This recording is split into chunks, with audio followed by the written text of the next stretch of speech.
মটক সংগঠনৰ শীৰ্ষ নেতৃবৃন্দৰ লগতে আছোঁ। তেখেতলোকেতো কেতিয়াও এই আমি যি ৰিজলিউশ্যন আনিলোঁ বা আমি বিধানসভাত আমি জমা দিলোঁ তাততো তেখেতলোকে এগেইনষ্ট কৰা শুনা নাই।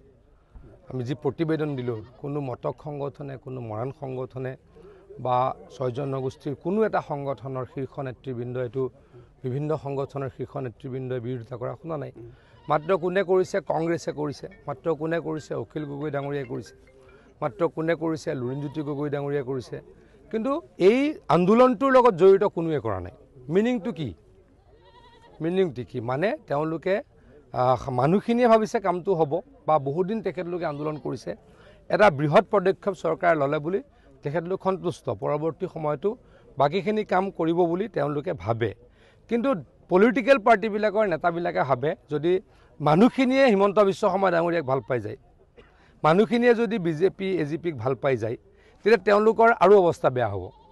গতিকে তেখেতলোকে এই বিলখন বিৰোধিতা কৰিছে সম্পূৰ্ণ ৰাজনৈতিক কাৰণত। ৰাইজে যদি বিৰোধিতা কৰি নহয় আমি বেলেগ চিন্তা কৰিলোঁ হয়, ৰাইজৰ লগত আলোচনা কৰিয়ে সিদ্ধান্ত লৈছোঁ। হয়তো মোৰ যদি ভুল হোৱা নাই, প্ৰতিবেদন দিওঁতে ময়ো তাৰ মেম্বাৰ, মোৰ যদি ভুল হোৱা নাই আমি সকলো সংগঠনৰ লগত বহুতবাৰ আলোচনা কৰিছোঁ। এনেকুৱা হোৱা নাই যে যিসকলে আন্দোলন কৰিছিল বা আন্দোলন কৰি আছে তেখেতলোকৰ নেতৃবৃন্দৰ লগত আলোচনা নকৰাকৈ আমি একেদিনাই সিদ্ধান্ত লোৱা নাই, বহুদিন আলোচনা কৰি সিদ্ধান্ত লৈছোঁ। গতিকে এই সিদ্ধান্তক তেখেতলোকে সেইকাৰণে আদৰণি জনাইছে।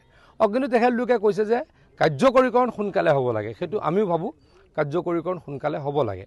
কিন্তু কাৰ্যকৰীকৰণ হ'লে আৰু বেয়া পাব কংগ্ৰেছে, কাৰ্যকৰীকৰণ হ'লে অখিল গগৈ ডাঙৰীয়া আৰু লুৰিণজ্যোতি গগৈ ডাঙৰীয়াই আৰু বেয়া পাব, কাৰণ তেওঁলোকৰ যিকণ অৱস্থা আছে সেইকণৰো বেয়া হ'ব।